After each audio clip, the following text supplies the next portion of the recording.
Hello, everyone. Hello, everyone. We're very happy to have Jeffery Weaver with us. So Jeff is an economist. He's from USC.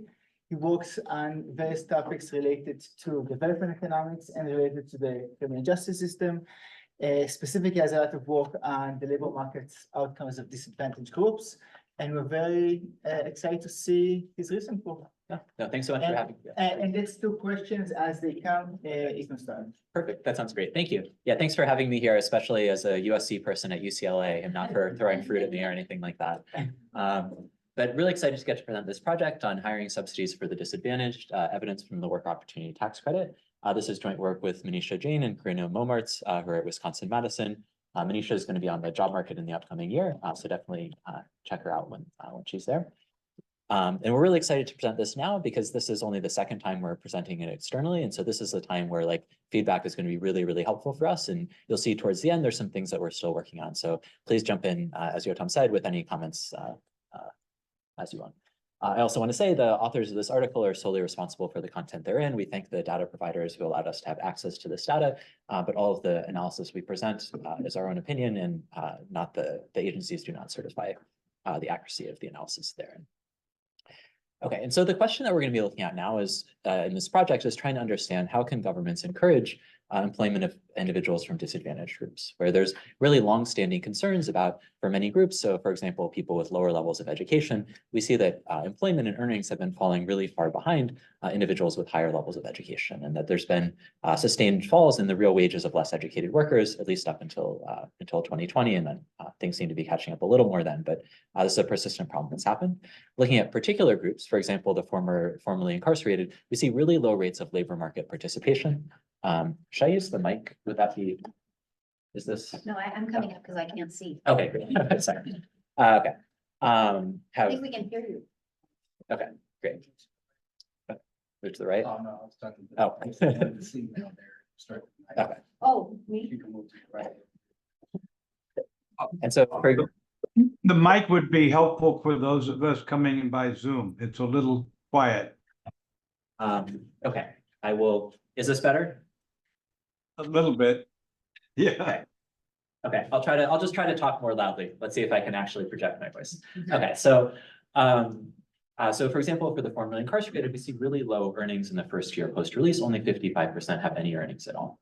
And so one question is, how can policy encourage employment for individuals from disadvantaged groups? On the one hand, we might imagine labor supply policies, so things that are improving the skills of workers, job training, things like that. We can also imagine interventions on the labor demand side, working with firms, doing things such as, yeah. Oh, I'm sorry. This is the microphone Oh, for online. That gotcha. one, not that one. Gotcha. Okay, so sit near that Yeah, one. yeah, I Okay. think that if you talk loudly near that. Okay, I will do the talk near this one. Okay, Thanks. sorry to interrupt. No, thank you. And so we can also imagine interventions on the labor demand side, so working with firms. And so here we might imagine interventions that could increase wages, so things like minimum wage policy, as well as the policy we'll be focused on today, which is hiring or wage subsidies, where the government provides support for firms that hire individuals from particular targeted groups. And so here what we're going to be studying is the largest wage subsidy of these labor demand side policies, the work opportunity tax credit in the US. This is targeted to disadvantaged populations. So I'll talk a little bit more about eligibility in a little bit. But for example, individuals who are receiving SNAP benefits are eligible to have their wages subsidized. Individuals receiving TANF benefits are eligible for these subsidies. Individuals who've been convicted of a felony offense, these are the sort of groups that you'll want to think about. Where the way that this works is if a firm hires someone from one of these groups, they can apply to have their wages subsidized, where these subsidies can be as much as 40% of earnings for the individuals who are hired. This is a very large program. I think a lot of economists have not heard of it because it's become much bigger in more recent years. But in 2022, this subsidized the hiring and the wages of over 2.5 million workers. That was 4% of all hires in that year. And so this is something that's become a really, really big program in the US. This is particularly the vast majority of people who are receiving these subsidies are in low wage labor markets. And so this is an even bigger fraction among low wage labor markets. Yeah. The subsidy applies for the length of the position. So I'll talk about it in a little bit. So it's going to be limited. And so there's going to be a cap on the subsidy amount. And so the cap is going to be $2,400. And so for a lot of these workers, the way you should think about this is going to be a subsidy for the first, 4 to 6 months in which they're employed at the job. And then the subsidy is going to disappear. And so for a lot of these employment stints are not going to be very long. And so it is going to be an effective subsidy. But you can think of this as being something like if a firm wants to kind of try out a worker and see how they're going to do, this is a pretty big subsidy for doing that. And then if they want to employ them in the longer term, then it's going to come out of the firm's pockets. Yeah. Maybe you're gonna get to this later, but if not, could you say something about the bureaucracy that, how much paperwork is Yeah. required and? Yeah, so I'll show you. So I can quickly answer that, and then I can show you the form that you have to fill out. And so the bureaucracy is actually more limited for this. So there's a form that you have to fill out called the 8850, and where the person has to certify, yes, I'm eligible due to this whatever group that they're a member of, and provide some sort of documentation to say that they're a member of that group. So I'll show you that form in a little bit, so you can see a little bit. But from the employer's side. Yeah, so the firms are submitted, sorry, so I should say the forms are submitted by the employer. And so the way that it works is that the employer has to submit these forms. More recently, it's electronically, earlier it was via paper to an agency. So it's some sort of state workforce development agency is the one who's processing that. They do the processing and then they tell the employer whether or not this has been approved. These subsidies are going to be in the form of tax credits as well. And so these are going to be lowering tax burden to employers. And so, yeah. Oh, okay. So the research questions we're going to be interested in studying here is, do these wage subsidies actually increase hiring and the tenure of individuals from these targeted groups? And we might think of this both in the short run and the long run. So one is during the period at which the subsidies are actually in practice. And then in the longer term, after subsidies have expired, does past eligibility for these subsidies actually improve these labor market outcomes? We might also be interested in trying to understand what is the pass through onto earnings. And so is it the case that the individuals who are being targeted by these subsidies, how much is this increasing their earnings, if at all? What also we're going to be interested in looking at is how does this affect usage of government programs, where proponents of these programs often say these actually could be a cost savings for the government, where by pulling people off of different forms of public benefits, which is costly to the government, potentially one of the groups that's targeted here is people convicted of a felony offense. So this might lower their likelihood of engaging in criminal activity. You might imagine that this potentially could actually have some benefits beyond the cost of the subsidies. And then finally, what we're going to be looking here is a capped subsidy. And so as you asked, this is going to be capped at $2,400. And so something you might worry that firms might do is they hire someone for the length of the subsidy, then they fire them and hire another person to try to get that subsidy amount. And so we're going to look to see, does this sort of churning behavior actually occur? And so the data that we're going to be using is linked administrative data from Wisconsin over a 20-year period. We're going to be able to observe people's earnings, usage of a variety of government programs, court records, prison records, and also microdata from this particular program, the Work Opportunity Tax Credit, which is typically abbreviated as WOTC. And so I'll call it WOTC going forward, where we'll be able to see all of the WOTC applications and the outcomes of those. We're going to have 5 different empirical approaches that we're going to be using to try to answer these questions, where rather than boring you by making you look at 5 different approaches that all are looking at exactly the same thing and get basically the same outcomes, I'm just going to show you 2 of those. But right now, I'm just going to talk through in general what each of these approaches are. So the first 3 of these approaches are going to be based on expansions and retractions of wage subsidies, where new groups become eligible for the subsidy at different points in time over the history of the program. We're going to look to see how do employment outcomes change for individuals who newly become eligible as compared to comparable individuals who did not become eligible, and look at the changes before and after using event studies and diff and diff. There's also one case in which there's a pullback of the subsidy where a group that was eligible now becomes no longer eligible. And so we'll look to see how do their labor market outcomes change as compared to a comparable group who did not have that. The fourth strategy is going to be based on a reduction in application costs, where the state is going to introduce e-filing. We're going to show this leads to a really large increase in usage of this program. And we're going to look to see, as there's an increase in the effective usage of this program, does this actually translate into better labor market outcomes for individuals who are targeted? And then finally, the 5th of these approaches is going to take advantage of the fact that for one of these groups, for individuals convicted of a felony, they're only eligible to have their wages subsidized for the first year after conviction or released from incarceration if they were incarcerated. And so we're going to look to see for individuals convicted of a felony, how do their labor market outcomes change over the time at which they roll off of the subsidy. Before they're eligible, they roll off and become no longer eligible, as compared to a very comparable group, those convicted of misdemeanors over that same time frame. And that will also use to see what are the consequences of this for labor market outcomes. What we're going to find across all 5 of these different approaches are extremely similar results. And in fact, what we're going to find is we're going to find consistent and precise zeros across all of these approaches. To give you a sense of what I mean, I'll give you a sense in a sec what I mean by precision. But first of all, we don't find any effects on likelihood of employment. So it's not the case that individuals targeted for these subsidies are more likely to be employed as a result of them. We also don't see effects on tenure or earnings, where something you might imagine could happen is that the worker hires someone, they apply for these subsidies, they get the subsidies, and then maybe they say, okay, I would have fired this person after, a week because they're not working out very well, but maybe I'll keep them on for a little longer in order to get the subsidy. Or you might also think that in order to compete for workers, where this is going to end up over the first 6 months being about a 28% effective wage subsidy, which is a pretty big wage subsidy.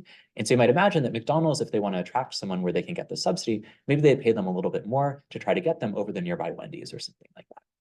We're not going to see any of that. We're not going to see increases in earnings as a result of this. Unsurprisingly, given what I just told you, we also don't see effects on public benefit usage. It's not very surprising. We think this is still an important result, given that when you look at there's a lobbying group that lobbies on the benefit of work opportunity tax credit, one of the big things they say is that this is actually reducing dependence on public benefits. We don't find that seems to be the case. And so given what we find here, I think a natural question is, so where are these subsidies going? So who's actually getting these subsidies? And so, yeah, so McDonald's, as you said. And so what it turns out is we look to see what are the identities of the firms that are actually getting these subsidies. The vast majority of these are very large firms. And so the number 3 at the top 3 recipients across the US are firms that everyone here has heard of. So Amazon, Dollar Tree, and Walmart. And when we look at this and see who are the firms who are actually getting it, it's almost entirely going to very large firms. It seems that what's happening here is this is windfall wastage, where the firms are hiring who they would have hired anyway, and then they're getting the subsidies for that. And so fortunately, or I guess fortunately, after I told you a bunch of bad things about this program, we don't find that it leads to churning of workers. And I'll talk in a little bit more about how we use features of the program in order to show that. Now, that's at least one piece of not bad news as compared to the other stuff, which I think I would say is not very good news for this program, which costs the federal government billions of dollars every year. And so in terms of the contributions of, yeah, go ahead. So there's a recent QJE paper by Reed, Dobie, and Zoe. Yeah. And if I read the paper correctly, they're basically saying that if you provide employers various benefits, that will have very large increases in the hiring of X firms. Yeah. And specifically saying that you can achieve all of that using wage subsidies. Yeah. And what do you? Yeah. How do you think those two interact? Does that mean that because you have like real life intervention, they have an experiment on HR managers. Yeah. So you think that's a problem with the HR managers they tested, or what do you think? Yeah, so you're coming to the very end of the talk of, so what do we think is going on? But let me, I'll spoil at the beginning and part of what I think is going on. So this is something where it's more suggestive than determinative, but here's my personal, I can tell you my opinion on what's going on, and then the evidence I'll tell you a little bit. What I think is going on is a lot of what's happening here is when you're looking at the hiring manager side, when you're looking at these large firms, the people who are making these hiring decisions may not necessarily be incentivized to, you as a hiring manager, if you hire someone who's eligible for WOTC, this doesn't improve your earnings or anything like that. And so potentially you're not directly incentivized to do that. I think there's also elements of this where there may be a disconnect in terms of the hiring processes for these large firms who are basically entirely the ones using these programs, where the people who are making the hiring decisions may just not be internalizing this in the same way that they were in that paper, where it's made extremely salient. These are the people getting the wage subsidies and these are not. And so I'll talk a little bit more about that, but I think those are two reasons that potentially it could explain that. Adriana, do you have, yes? Yeah, I mean, I was wondering to what extent these results that you find would be different if these were not as close as monopsony labor markets, but more competitive labor markets.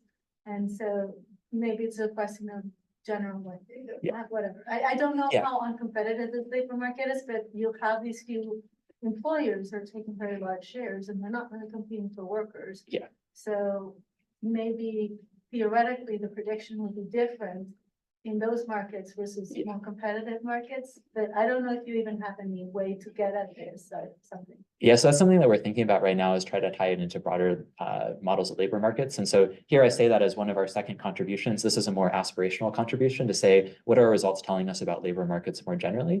I think that even in the monopsony case, you'd still expect to see some sort of expansions on some margin, where even if wages aren't going up, that you'd expect to see that even if wages are not going up because of this monopsony labor power, they're getting these workers for low prices. And so I think you'd still expect to see some expansion in employment. And so I think that there may be a more complicated model where there's something about monopsony power, plus there's some sort of rigidities at the firm level where McDonald's wants to hire 8 people to man its stores, they're not going to build a store in which they need 9 people to man it or something like that. That's something that we haven't quite figured out yet. So that's something, if you have more thoughts on that, especially as we get to that part at the end, I would love to hear it, because that's really the sort of thing that we're trying to figure out right now. I think we've got estimates here that we're convinced of in terms of kind of a policy evaluation, and we're still trying to work out what we're going to make of those in terms of the model.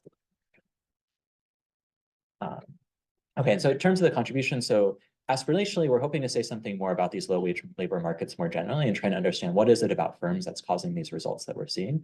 So we think this is also potentially going to apply to other sorts of programs that might work this way. But really, the main contribution we see is contributing to the literature on hiring credits and wage subsidies, where there's a bunch of papers that have looked at this in the European context, that have looked at older programs on the US, which differ somewhat substantially from the WATSI program that we're going to be looking at. And so here we're going to get a lot of precision and inconsistency across our design. So in terms of the precision of our estimates, when I say a precise zero, I mean very precise zero. In a lot of cases, I'm going to be able to rule out increases as little as $35 for a population that has average quarterly earnings between $1,500 and $2,500. And so these are going to be extremely precise estimates. And so this isn't a noisy zero, this is a precise zero. And so I think that there's some advantages for doing this. This has also become an extremely large program, so 4% of all hires in 2022. And so I think understanding its consequences matter. We have very little evidence on this. The best evidence on this comes from papers that were written in the first, one paper really that was written in the first years of the program when it was much smaller. It's using a different design based on propensity score matching. And so I think we'll be able to do a bit better in terms of empirical strategy. We're also just going to have much better power. Our estimates, one, we're going to find different things than that one paper found. Two, our estimates are going to have a precision about 10 times higher than that paper because our sample sizes are going to be about 100 times bigger.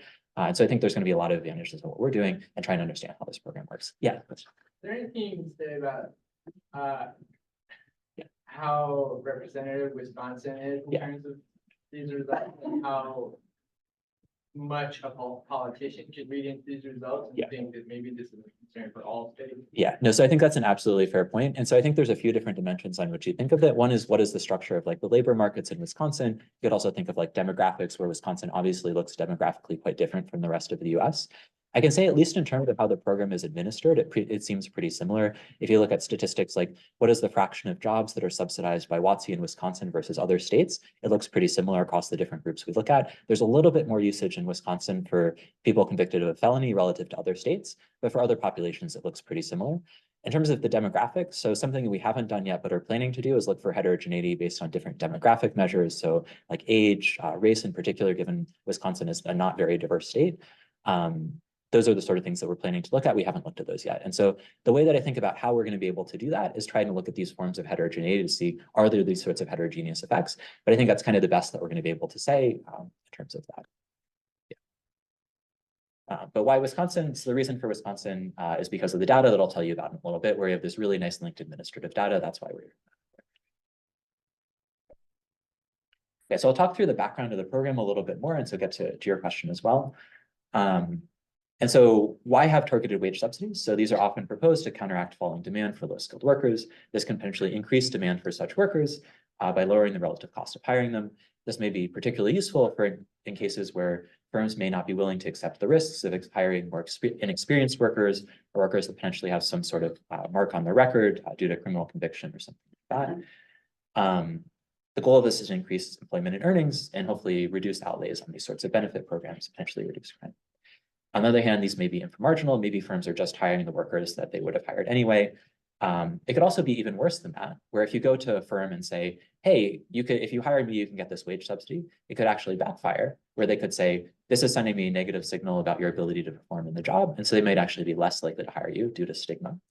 And there could also be this concern about churning of workers, like I said before. But getting to the work opportunity tax credit, so this began in 1997. After the end of an earlier program, the targeted jobs tax credit, which ended in 1994. The targeted groups are for individuals receiving SNAP benefits between the ages of 18 to 39, receiving TANF for at least 9 months, have been convicted of a felony offense within 1 year after conviction for the felony offense or release from incarceration, the long-term unemployed, and then a few other groups that I'll talk a little bit less about, but are a much smaller fraction of the program. The way that this works is this is a tax credit to firms for 25 to 40% of earnings. And so let me, is there a mouse I can use, or can I touch the, and the drawer? Thank you. Thanks. So let me show you how the wage subsidy schedule works. So the subsidy is capped at $2,400. the way that it works is if we look at a typical worker, so this is someone who earns $9 an hour, which is the average earnings in our sample for someone who's subsidized by WOTC. Over the first 120 hours that you work, the firm receives 0 in terms of subsidy. Right when you move past 120 hours, the subsidy rate goes to 25%. But that includes the first 120 hours at which you worked. And so there's a discontinuous jump where the firm gets a few $100s if they employ you for 121 hours rather than 119. That continues at a 25% subsidy rate up until you've worked for 400 hours, at which point the subsidy rate jumps to 40%, including on the wages that you earned earlier. And so there's again this discontinuous jump after you've worked 400 hours, and then it caps out at $2,400. And so in practice, so given that the average earnings or the average wage is $9 in our sample, this is typically going to be someone's working, 700-ish hours. If they're working full time, this will be about 4 months or 5 months in their job. And then after that, the subsidy disappears. And so I think this really raises concerns about churning or something like that, where they fire people after the subsidy runs out. Jeff, do you actually see the wages in your data? So we do. Yeah. So with a caveat. So what we see is we see people's starting wages. And so we can see for someone whose wages, the better answer your question. So the data that we're mostly going to focus on is going to be quarterly earnings records. And so we're going to see how much do you earn in a quarter. For people who are who apply for WOTC, we're going to see what their starting wage was. And so if most people's starting wage isn't changing all that much over the first 6 months or so that they're in the job, that's quite likely to be their wage going forward. But we're mostly going to be relying on the quarterly earnings records. Do you see any like bunching and layoff timing so that firms lay off as soon as they get that subsidy? So that's exactly what we'll look at. And so so I should have said that earlier when I was talking. So I said 5 empirical strategies. There's really a 6th strategy as well. And so the 6th thing that we're going to do is look, I'll just tell you right now since you asked. So for churning, we're going to look at 2 things. So one is you might imagine that there's some sort of bunching there where there's a bunch of layoffs that happen right after the subsidy expires. You could also imagine there might be an increase in the termination rate after that without necessarily bunching, where you could imagine that firms experience some sort of arrival rate of negative events like a worker showing up late for work or something like that, that may give them cause to fire the worker. But if so, they're getting the subsidy, maybe the level that sort of event has to reach has to be a little bit higher. And so it could be a change in the rate, not just this discontinuous jump. We'll look for both of those around these thresholds. And But you also find bunching in the number of hours. yeah, exactly. So we'll look at all of those. So we'll look at bunching in earnings at the 2,400 mark, and then we're also looking at bunching for the hours at the 120 and the 400 hours. Exactly. Yes. I was trying to wrap my head around something else, which was, suppose we were just designing an experiment to test this, and we were thinking about what power do you need? And I was thinking, what am I expecting in terms of effect size? And what effect size should you be able to reject? So it seems like you're saying you're not going to be able to reject 0. But so I was thinking, suppose that if the person works 4 more months, best case scenario, you get a 4-month increase in labor market experience. So what are the returns to experience for 4 months? Yeah. So I don't know, but I don't know what the returns to 1 year of experience is, but then we just caught that by 3. Yeah. So that still strikes me as a relatively low number. So I was trying to think, or conversely, from the point of view of the firm. Yeah. So if I subsidize somebody at 40%, for 4 months. Yeah. Kind of, if I take an estimate from the previous literature, then what number do you think you should be trying to reject? Yeah, absolutely. So on the first one, so I think, so sort of splitting those into the 2 questions. So one is kind of thinking more about what are the long run effects of potentially being subsidized for a short job. And indeed, we'll see, even though there doesn't seem to be churning, these jobs tend to be quite short. There's a really high rate of turnover. And so for that, that's a really interesting question. We don't see, I'll have to think more about that because we haven't looked as much at the long run stuff, given we don't see very much in the short run. And given that we don't see that there's even a short run increase in employment, we wouldn't really expect to see much in the long run regardless, because it's not that our treatment group is experiencing more employment than our control group. The 2 are experiencing very similar levels of employment. And so I think for that reason, this isn't talking in terms of the experiment that you're mentioning, it's not the case that it's leading to higher levels of job experience for the people who are receiving the subsidy versus those who are not. But on the second question, in terms of what is the response we'd expect to see in terms of employment, that's something we've thought a little bit more about. And so the effective subsidy over the first 4 to 6 months in the job is a 28% effective subsidy. For that, what we look at is, so this is if you're a firm that hires a worker, over the first 6 months, how much do you expect them to earn? And then how much do you expect to get in subsidy based on, all the subsidy that we see? And that's about 28% of however much they earn. If we combine that and multiply that by a labor demand elasticity from the literature, where those elasticities, I hadn't quite realized that before doing a search of the literature, but those are all over the place. And so if you take what we think is a somewhat conservative one of -0.2 or something like that, I think what you'd expect to see is that the wages are going down by 20% or 28%, multiply that by 0.2 or something like that. And so that's, giving you around like 5% or something like that. We're going to be powered to detect changes in employment that are going to be way, way smaller than that. And so we're going to be powered to detect changes in employment, typically on the order of about 1 percentage point or something like that. So we think we should be powered, with the caveat that the labor demand elasticities are all over the place in the literature. And so I don't know if -0.2 is the one that you like, that's one. If you prefer -0.01, then we're probably not going to be powered to detect -0.01. Okay. Thanks. Okay, and so firms. So one thing that's important about this, and kind of getting to your question earlier, so I can also show you the form that firms have to fill out. And so the form that firms have to fill out is actually a pretty simple form. It's this 2-page form that you see right here, where you have to submit the reason why the person is eligible and then some proof of eligibility. So this could be something like the number on their case if they're receiving SNAP benefits, something like that. Something that's very important here is that the firm and the worker both have to assert at the time of hiring that they had told the firm that they were eligible for the subsidy. Or something that you might worry could happen is that the firm is just hiring people, they have no idea who's eligible or not, and then that's why we see the effects that we do. At the bottom of this form, though, you probably cannot read this. It says, under penalties of perjury, the employer has to say, I knew that this person was eligible. The employee has to say that I told the firm that I was eligible. And this is different from earlier wage subsidy programs. So like under the targeted jobs tax credit, one of the critiques was that firms did not know who was eligible or not. And so this was a redesign of the program to try to do. Let's just skip that. I talked through, so what is the average subsidy? So the average effective wage or subsidy is 29% or 28.9%. This is mostly low skilled work, so the median wage is $9 per hour. Okay, and so this is a graph of how the WOTC program has changed over time. And I think one reason that economists have not studied this very much to date is because this only recently became a really large program. Yeah. So with your data, you can assert eligibility, right? Yeah, so we know who's eligible, yeah. So you can check how much people are false claiming or not. Yes, well, so you can't false claim. So what happens is, let's say you submit this application and you false claim. So we can see when applications get rejected, and applications do get rejected all the time. And often it's typically for that reason, where they're making a claim for someone who there's an age restriction, so they're not age eligible, or they haven't received TNF benefits for long enough or something like that. Yeah. But for example, if I get released, for example, a year ago. Yeah.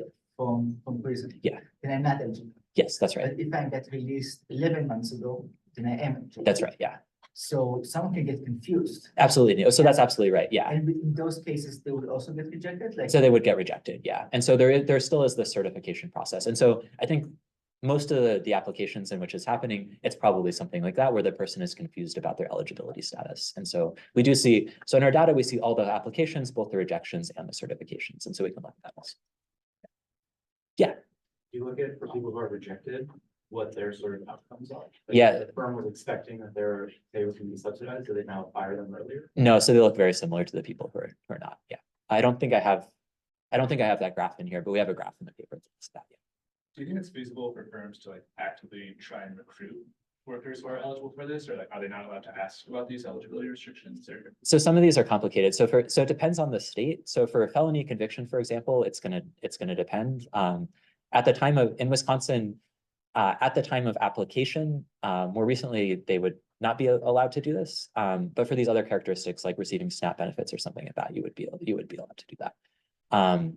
There's nothing that stops a firm from doing this and trying to recruit workers who are eligible for the subsidy. Do you think it's actually happening?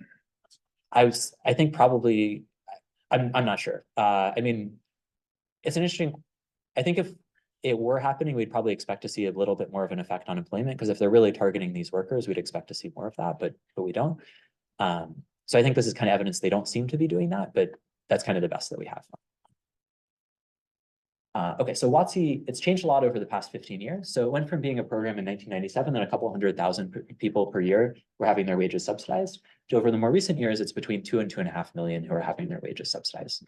The vast majority of people, about 2/3 in a given year, are eligible for this due to SNAP. And so it's people who are receiving SNAP benefits between ages 18 to 39. That's just a really large population. And most of the reason for this increase is there's just been a huge increase in usage of SNAP over this time period.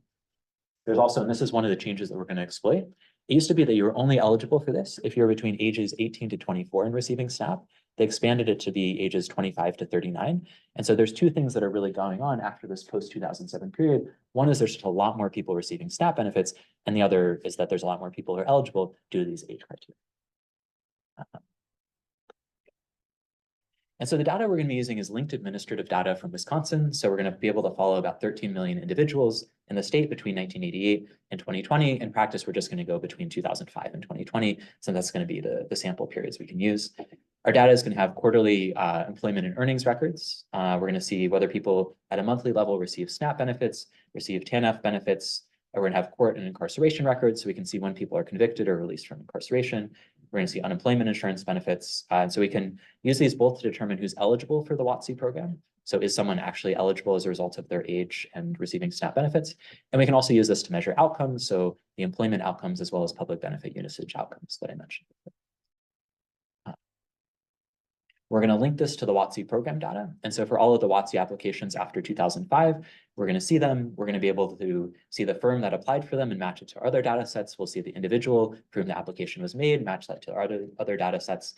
We're going to be able to see people's wages at hiring, the reason for eligibility. And so we're going to use this to study what types of firms are benefiting from WOTC, measure churning.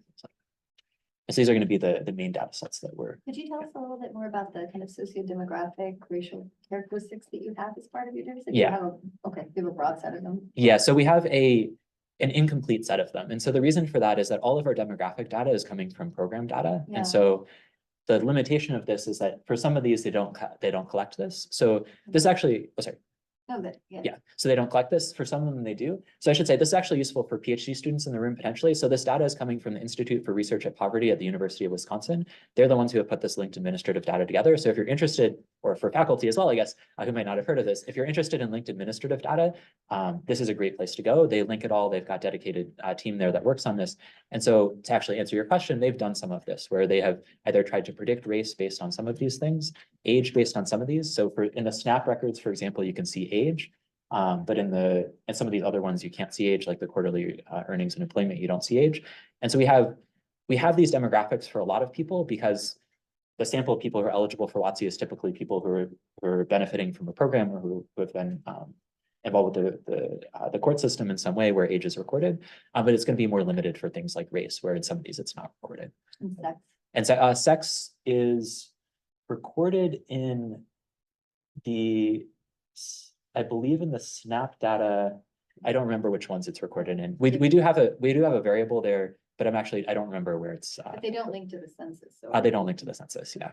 And so one thing that we've talked to them about doing is trying to link to voter records where that's incomplete because it's only people who register to vote, but there you can get age and sex for everyone. So that's something we thought about doing. Yeah. Are the court data only about criminal cases? Yeah, so they're only for criminal cases. Yeah,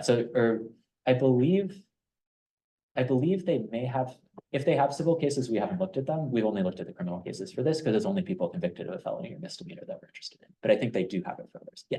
So what kind of data do the court and incarceration records provide? Yeah. And then just follow up, I'm curious if there's any instances where people experiencing incarceration or conviction are then being eligible for certain benefits. Yeah. How that may play out. Absolutely. Yeah. So on the first one, so the court data, so the incarceration data is much more limited. There, really what we see is someone enters and someone is released. We don't see like program usage or something like that we'd like to see. For the court records, it's super detailed. It's basically, if you were to take the court transcripts and then code that into variables, we see all of that stuff. So we can see exactly what people are convicted for, the timing of like when there's a motion on the case or not a motion on the case. Some of that is restricted. So I'm happy to talk more too. If you're interested in this data, I can tell you more about the exact details. Yeah, so the court data is extremely detailed.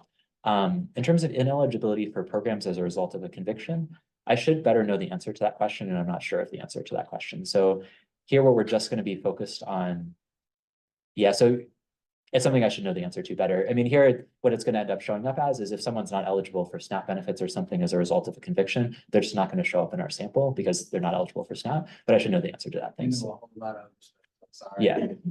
Yeah. Thanks. Okay, but this is great data. If anyone wants to talk more about this data afterwards, very happy to tell you about how great it is. It is expensive though, so you need grants to get access to it. And also a co-author who's at Wisconsin, so, which in some cases you get to work with amazing co-authors like the ones I'm working with here. So I'd see that as more of a benefit rather than cost. Okay, so we have the WOTC data. I talked about that. Great. Okay, so let's get into some results. So the first results that I'm going to show you are, oh, sorry. So the firms that you only observe and then probably observe any other information about per se.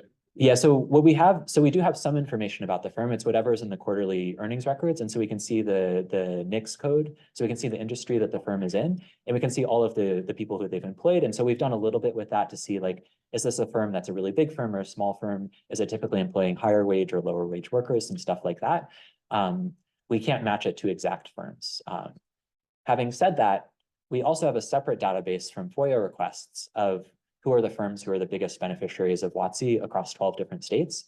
And so when I said earlier that the biggest 3 beneficiaries are Amazon, Walmart, and Dollar Tree, that's coming from a separate unlinked data set. That is not coming from the linked data set in which everything is anonymized. Okay, so here we're going to be looking at is expansions and removal of WOTC eligibility. So eligibility criteria for WOTC have changed a couple of times. In 2007, they were expanded to include SNAP beneficiaries aged 25 to 39. Before, it was limited to those aged 18 to 24. So this is going to be bringing in new people. In 2009, they expanded to a category called disconnected youth. This is unemployed individuals aged 18 to 24. And then in 2011, they removed the eligibility under the disconnected youth status.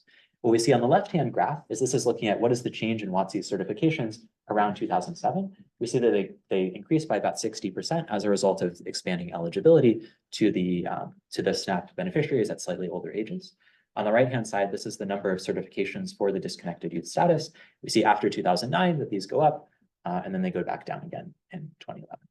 I'm just going to focus for today on looking at the first one of these, the 2007 SNAP expansion, but the strategy that we're going to use is very similar for the disconnected youth, and the results are very similar.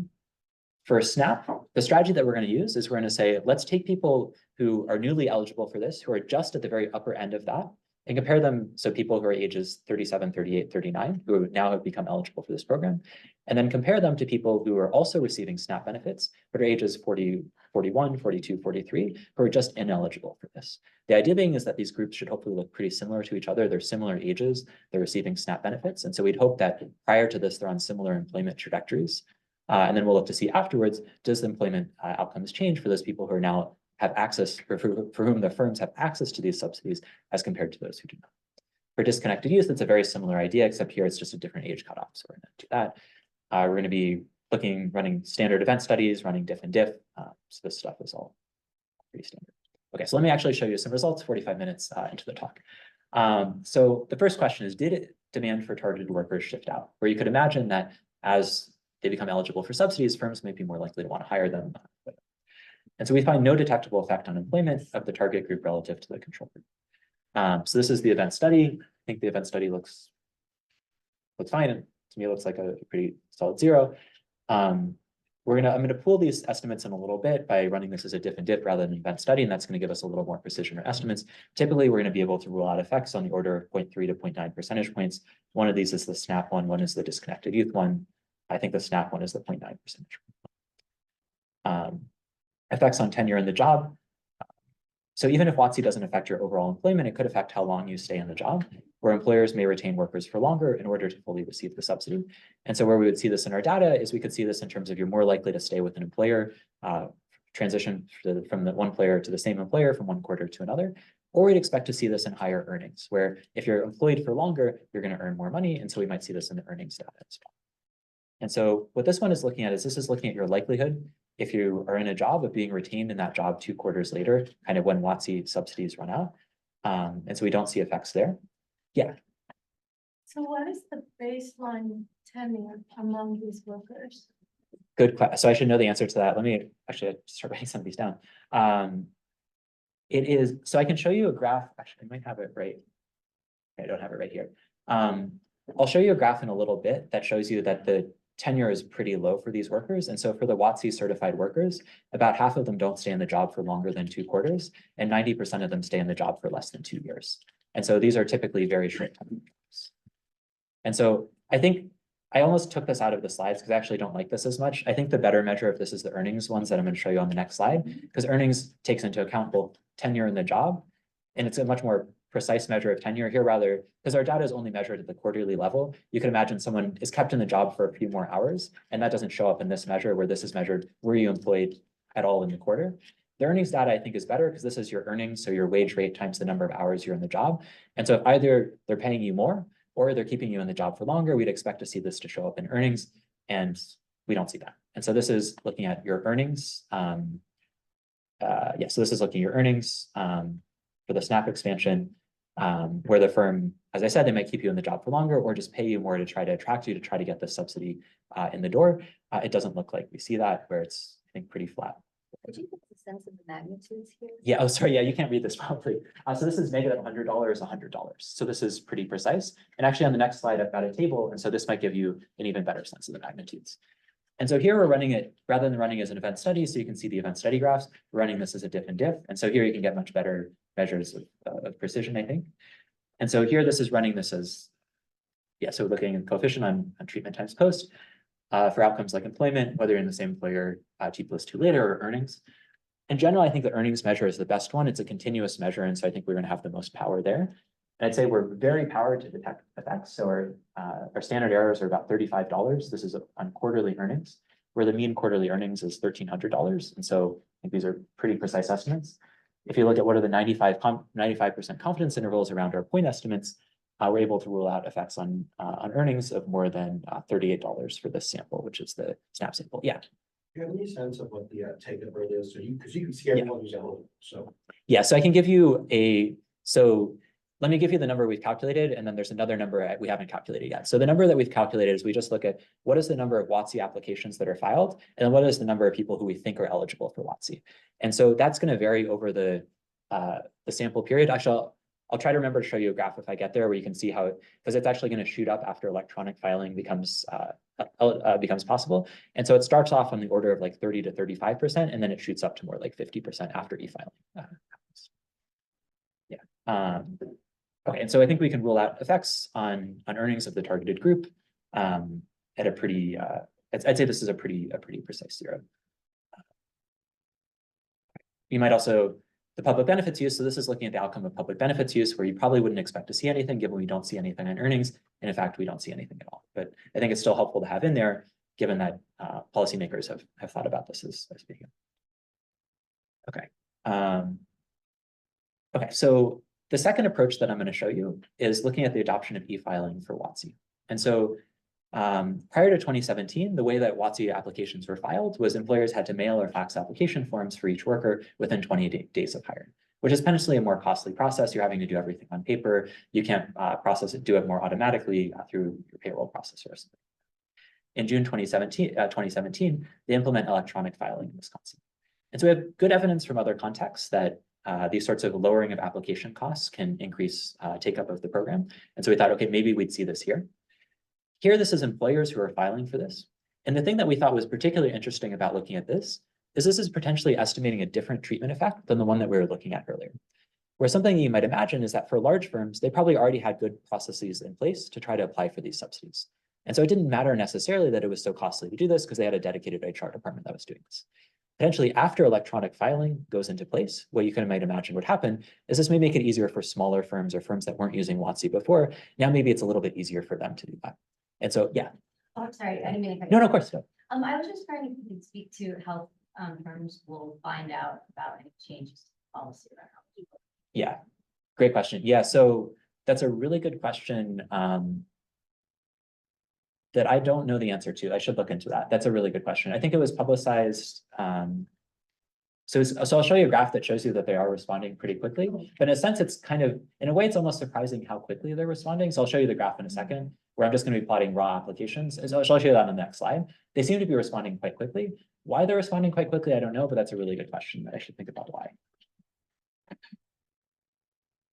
Yeah, I guess I don't know the answer why they're responding. So I'll show you the graph in a second, then we can talk more about that.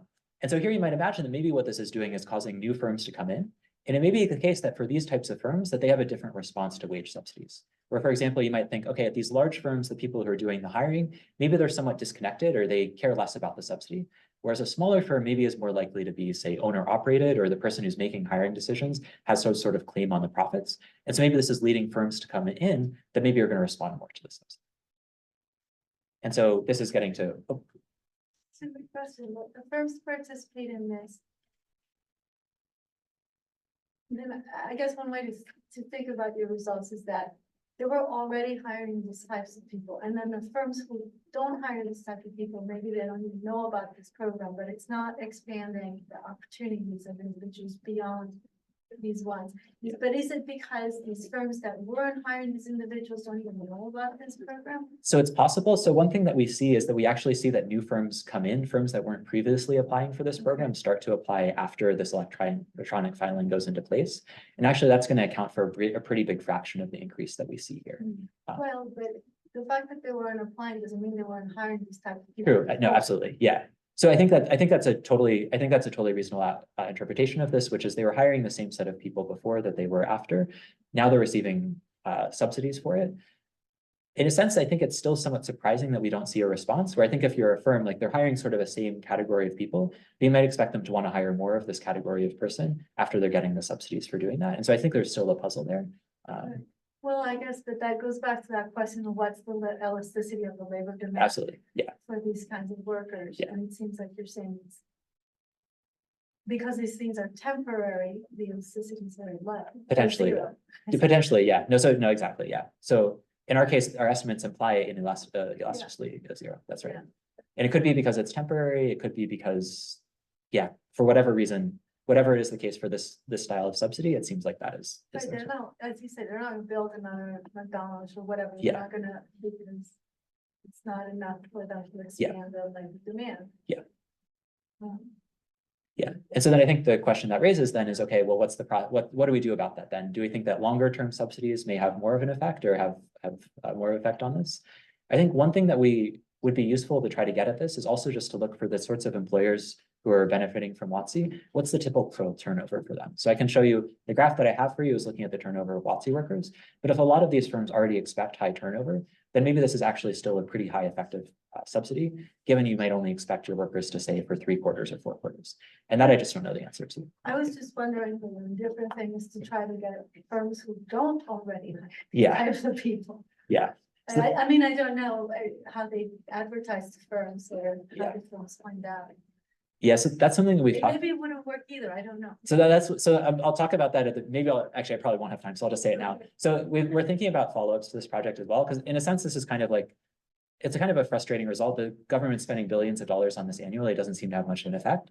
Something we've thought about doing is trying to run RCTs either within the firm level to try to incentivize hiring managers to respond to the subsidy. See, maybe is that the friction here? And then also we've thought about doing ones on information, working with NGOs that are working in this space, trying to get people into jobs to try to help them provide information to firms. We haven't done any of that yet, but those are 2 things that we have thought about doing. Okay, so getting to your question. So here what we're plotting is, so apologies if it's hard to read. Here what we're looking at is we're looking at the number of WOTC applications in a given quarter. And so the blue line is looking at this for Wisconsin. The gray line is looking at this for Minnesota. We're here just trying to get a sense of like, is there an increase in applications in Wisconsin, given that there might be other time trends that are going on in employment, labor market, something like that. And so let's just look at Minnesota. It's right next door. It has a very similar population, similar demographics. And it looks like that there is a pretty sizable response to the e-filing, where before these 2 seem to be maybe not exactly the same levels, pretty similar trajectories. After e-filing is introduced, we see a really big increase in applications. But actually getting to your point, it does take a little bit of time where there is an initial spike there, but it spikes even higher in the next quarter afterwards, and then it falls down to earth a little bit. That's not something we've looked that much into, but it is something we should think a little bit more about. Is there some sort of discouragement effect or something that's driving this kind of fall back down? Or maybe firms just initially didn't totally understand the eligibility criteria, and so they're over applying for people or something like that. We should look a little bit more into that, but there does seem to be, maybe there's more of a lag than I refer to that. Yeah. So you talk about how your hypothesis essentially relates to firm size, right? Yeah. Smaller firms are less familiar with this process, maybe are ones who really benefit from this. And I can't help but see that tab that says by firm size. Yeah. Is that, or Yeah, is so I that can show you the firm size one. So it's gonna be, validated by firm size? yeah, so For this one, so this is breaking it down by firm size, and proportionally, it actually turns out to be pretty similar by firm size. The place where it turns out to be more important is by application history. And so this is the one. So what this is looking at is this is breaking it down by non-applicants is the green line, people who had not applied in 2013 and 2014. Heavy applicants is the brown line, 100 plus, and then kind of mid-level is 1 to 99 in the years prior to this being rolled out. And so you do see a spike in everyone, but it's a smaller increase for firms that were already applying for WOTC, which is this line here. It's like, I don't know, like a 20% increase. Whereas for these firms over here, it's much bigger. It's more like a 40% or something. Do you know what all of these new applications by the 100 plus people are being rejected? So we do. So that's something. Is that what's going on? They just over apply because it becomes almost costly? I think that's part of it. Yeah. So I think that's part of it. This one is actually looking at certification. So this is not just applications. This is looking for ones where they actually got certified. Oh, I see. So And so- it is a risk. So it's a real spike in certifications. So there is an okay, I don't have this graph here. I do have there's another graph which looks at getting to your question and then an earlier question. What is the fraction of the success rate? How does that change after e-filing? Success rate goes down. What's the fraction of people who are eligible who are being filed for? That goes up by a lot, but the amount that the second one goes up is more than the first one goes down. And so it's a net expansion. Okay, so here we're going to do, okay, so I'm going to make some decisions based on time. Okay, so here's what I'm going to do. So I'll show you these results. We're going to have very similar event study approaches to earlier. For the SNAP population, again, we're going to do something looking at people who are just eligible, who are just below that age cutoff and receiving SNAP benefits versus those who are just above the age cutoff and thus just ineligible, and see how do their employment outcomes change before e-filing versus after e-filing. We'll do the same thing for individuals convicted of felony, where again, we're going to try to create comparable groups. We're going to look at people convicted of the least severe felonies, class H and I in Wisconsin, to the most severe misdemeanors, class A misdemeanors, and look to see how do their relative employment outcomes change after this is expansion and usage of the subsidy for the first group. And then for TANF, similar thing, looking for people who are eligible to TANF because they've been on for long enough, 9 months, versus those who have not been on for long enough, for less than 6 months. Okay. We're going to take all of these groups, we're going to stack them together. I also have them separately if you want to see them separately. And so this is looking at, on the left-hand side, employment, on the right-hand side is earnings. I didn't include the 10-year one here because I don't like that one as much and I ran out of time to do it before this talk. But these are sort of the same outcomes that we've been looking at. What it looks like, I think, again, is the groups seem to be trending pretty similarly beforehand for both employment and earnings. It does not appear that there's any increase in either employment or earnings after there's this pretty large expansion in the actual usage of the program. We can look at this in terms of the table as well if you want to get a better sense of magnitudes and precision. So this is just running it as the diff and diff, seeing how much do these outcomes expand after this is introduced. And again, our estimates are going to be very precise. And so for earnings, for example, the one I like better, we can rule out increases looking at the 95% confidence intervals around our point estimates. At a 95% confidence interval, we can rule out increases in earnings of more than $11 on a dependent variable mean of $2,500. And so again, these are going to be very precise estimates, pretty precise zeros. Okay, the felony results I'm going to skip over, though if people want to ask me about that later, I'm happy to talk more about that. Everything's going to look very similar. This is just using a different design. The event study looks similar to our earlier event studies where it's just a bunch of points around 0. So I'll skip over that to get into what a lot of people have been asking more about, which is looking at where are these credits going, questions about churning and things. Okay, and so we haven't detected any effects on earnings, employment, tenure for any of these targeted groups. And so this raises a bunch of questions. So one is who's actually benefiting from this, since it doesn't seem to be the workers who are benefiting. Second is, do firms churn through workers in order to try to get these subsidies, which is something I think we'd be very concerned about with a subsidy like this. And then what does this imply about these markets and the efficacy of potentially similar policies? And so I start off by just showing you on the what types of employers benefit, and then I'll come back and look at the churning results. And so the vast majority are going to be going to large firms. And so what this graph is plotting is we take all of the firms that apply for WOTC and we line them up. Firm number 1 is the one that has the most WOTC applications. Firm 2 has the second most. Firm 3 has the third most. And so this is showing us what fraction of WOTC applications are going to the biggest firm, second biggest firm, the 2 biggest firms, the 3 biggest firms, 4 biggest firms, and so on. And so it's a cumulative function. What it's telling us that if we look at 0.5 here, it's saying that half of WOTC applications are going to just 68 firms, that about 80% of WOTC applications are going to 200 to 300 firms. And so this is really, really heavily concentrated among a small set of firms. when we look at what are some characteristics of these firms, these are typically quite large firms. If we look at our separate FOIA data where we can actually see the names of the firms rather than just how big is this firm or something like that, it's a lot of big firms that you've heard about, like the Amazons, Walmarts, stuff like that. And actually also a lot of temp agencies as well heavily use the WOTC program. And so where's this money going? It seems to be going to these large firms. Yeah. I mean, we just kind of expect this, right? Yeah. Doing more hiring, so Yeah. can you recognize it? Yeah. So this graph here, I think, is probably what you're looking at, which is what you might say is, okay, well, these firms also have a lot of workers. And so maybe what's happening here is this is just going to the firms who have a lot of workers. And that's totally true. So the red line is plotting what is the share of, this isn't workers, this is the share. It's a little complicated so I'll tell you what this is this is the number of hires that we observe of the firm over this time period. And so it is the case that these are getting subsidies for the most part, a little bit more than you would expect based on their firm size, but pretty similar to firm size.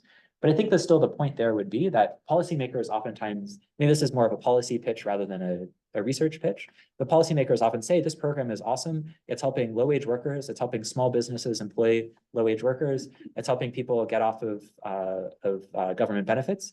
And I think what this is saying is it's true that it's relatively proportional to size, but it's still the case that this is not benefiting a group who it's often pitched that this is who it's benefiting.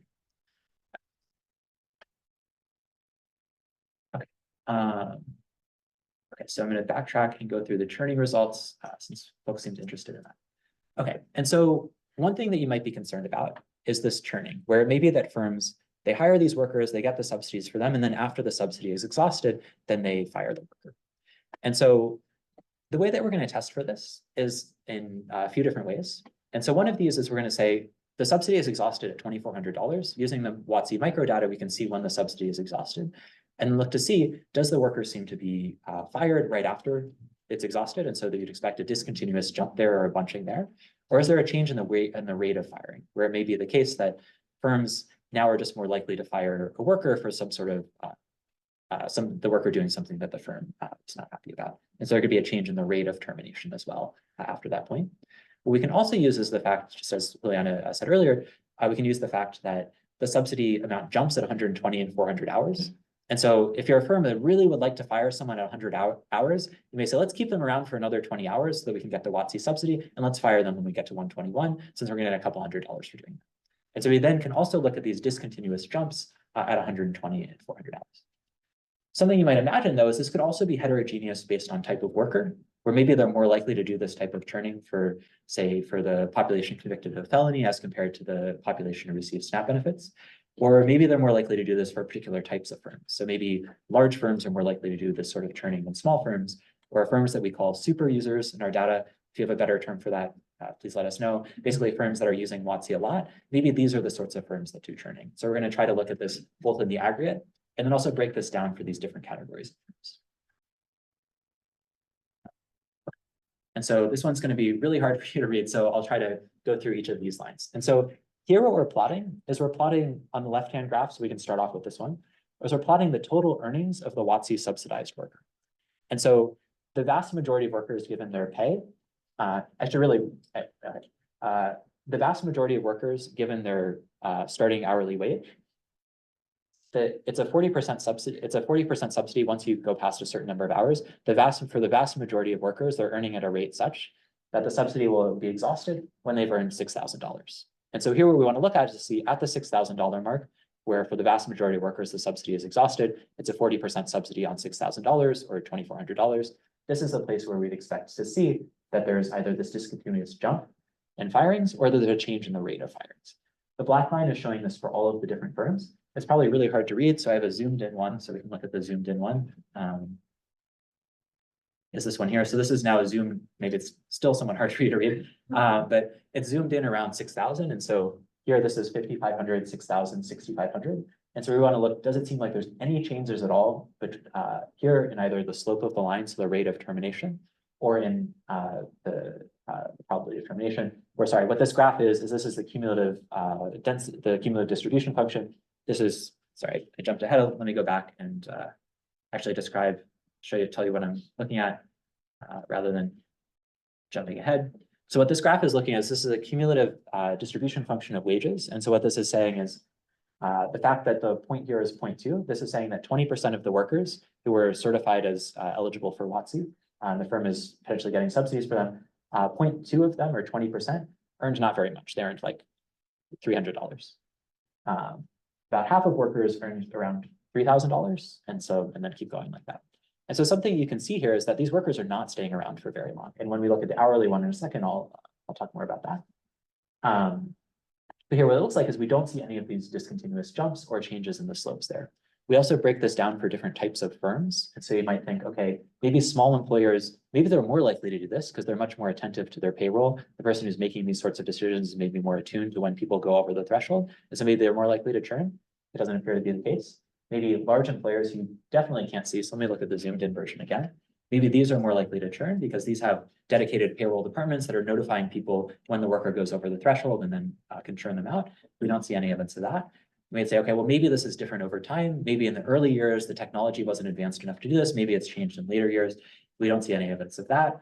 On the graph that a comment that I got yesterday from our visiting speaker was, well, maybe temp agencies are more likely to do this because they're much more attuned to this sort of thing. So it's not on this graph, but I made the graph. It's on my computer. I can show you later if you want. We look at this for temp agencies where we can identify them using the NICS code and the data to see who's a temp agency or not. We also don't see churning for those sort of firms.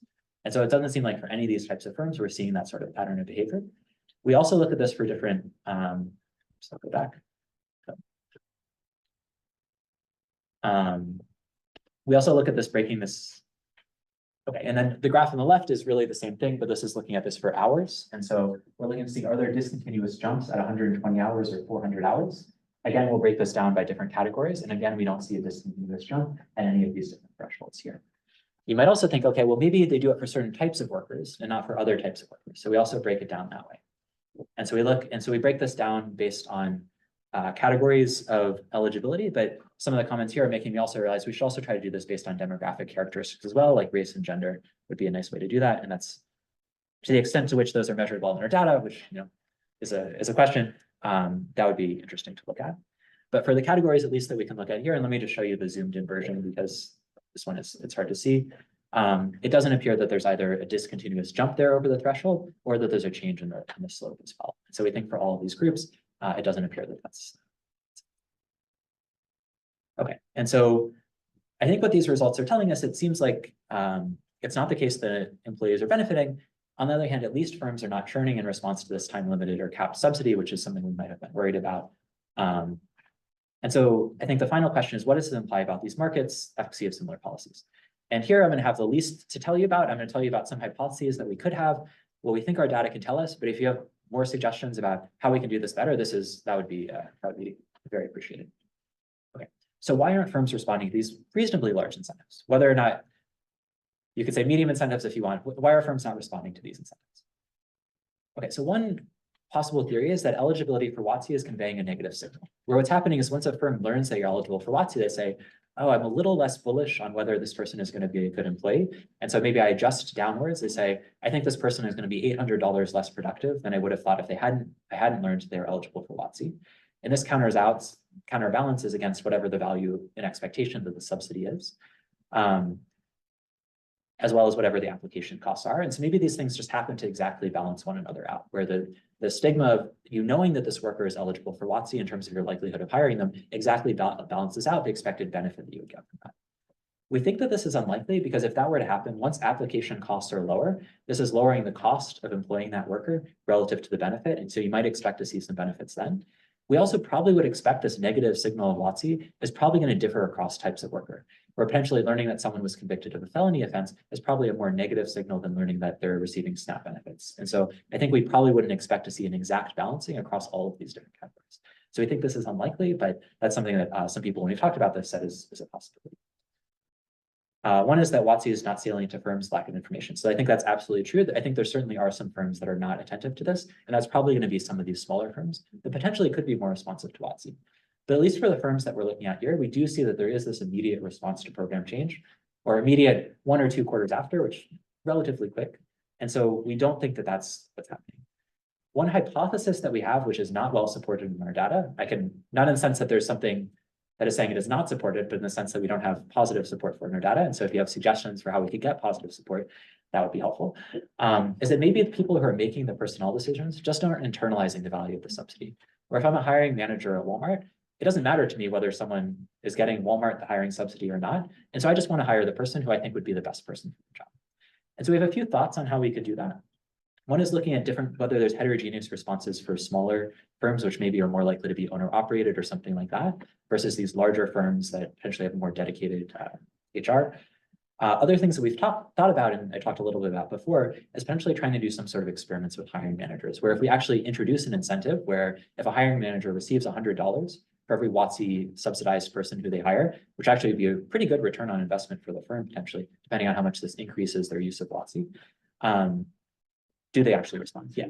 But so as a back of your whole calculation, if you take some of these these firms that are employing a lot of these people, how much money are they making? The WOTC, so in terms of like as a fraction of payroll or? Yeah, Yeah. like, so I mean, they're seeing a downfall, at least that's, right? So they're employing these people. Yeah. And they're getting the subsidy. Yeah.